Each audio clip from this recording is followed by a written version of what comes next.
अपनी मांगों को लेकर उकलाना के व्यापारियों द्वारा पिछले कई दिनों से हड़ताल की जा रही है। व्यापारी शुक्रवार को भी अपने सिर पर काली पट्टी बांधकर अनिश्चितकालीन धरने पर बैठे और दुकानें बंद रखी, जिस कारण अनाज मंडी में पूरी तरह से कारोबार ठप रहा। व्यापारियों ने कहा कि जब तक उनकी मांगों को पूरा नहीं किया जाएगा, वह अनिश्चितकालीन धरना जारी रखेंगे और 15 अप्रैल को करनाल में एक बड़ी सतह पर विरोध रैली करेंगे। धरने को समर्थन देने के लिए आज पूर्व विधायक नरेश हेलवाल भी पहुंचे और उन्होंने कहा कि कांग्रेस पार्टी इस समय व्यापारियों के साथ है और सरकार को अपना फैसला वापस लेने के लिए मजबूर कर देगी। फसलों की खरीद का कार्य पिछले समय की तरह ही की जाए, ई ट्रेडिंग को बंद किया जाए और जो कमीशन आढ़तियों को बनता है वह उन्हें दिया जाए, उन्हीं की मार्फत फसलों की खरीद की जाए। हमसे टकराएगा, दूर दूर हो जाएगा।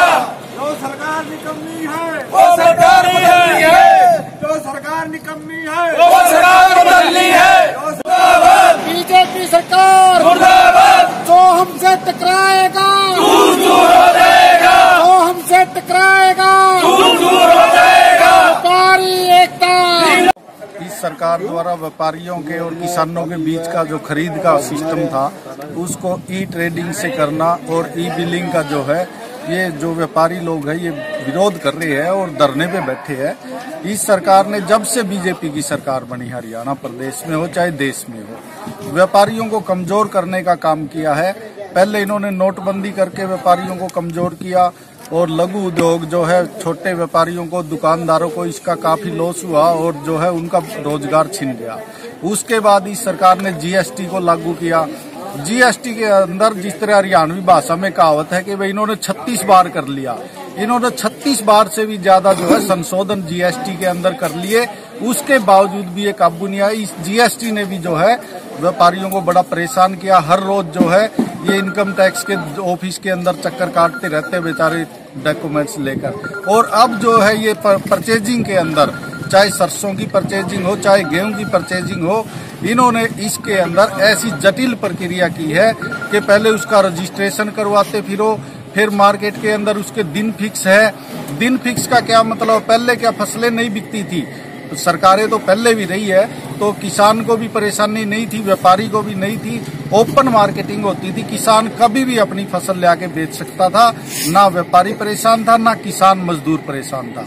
आज इससे जो है दोनों तीनों वर्ग परेशान है और अब गेहूं की खरीद के अंदर भी वही प्रक्रिया लेके आ रहे हैं, जिससे व्यापारियों के अंदर काफी विरोध है, रोष है और व्यापारी पूरे प्रदेश के धरने पर बैठे हैं। सरकार इनकी बात को तुरंत प्रभाव से माने। जिस प्रकार से पहले जो है खरीद होती थी हमारी फसल की, उसी आधार पे आज भी हो। पहले की सरकारों ने भी किसानों की, व्यापारियों की और मजदूरों की बात मानी है। अब की मौजूदा सरकार भी तानाशाही का रवैया छोड़ते हुए व्यापारियों की बात को माने और इनकी बात पे अमल करके जो है ई ट्रेडिंग को इसको खत्म करे और जो बीच में जो इनकी प्रक्रिया थी उसी को लागू कर रहे और जो है व्यापारियों को परेशान ना करने। अन्यथा ये चुनावी माहौल है, आज देश के अंदर लोकसभा का चुनाव चल रहा है, व्यापारी भी परेशान, किसान भी परेशान, मजदूर भी परेशान और देश का हर वर्ग परेशान है।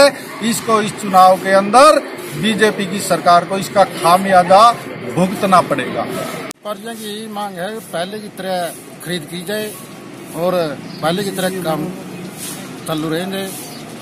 अगर सरकार ने मांगे नहीं मानी तो क्या कदम रहेगा अगला? अगला कदम तो ये है, हम काम नहीं करेंगे, मंडी में सुचारू रूप से काम नहीं चलेगा। 15 तारीख को सीएम सिटी करनाल में बहुत बड़ी रैली करके उनका बीजेपी को दिखा देंगे, विरोध प्रकट करेंगे वहाँ।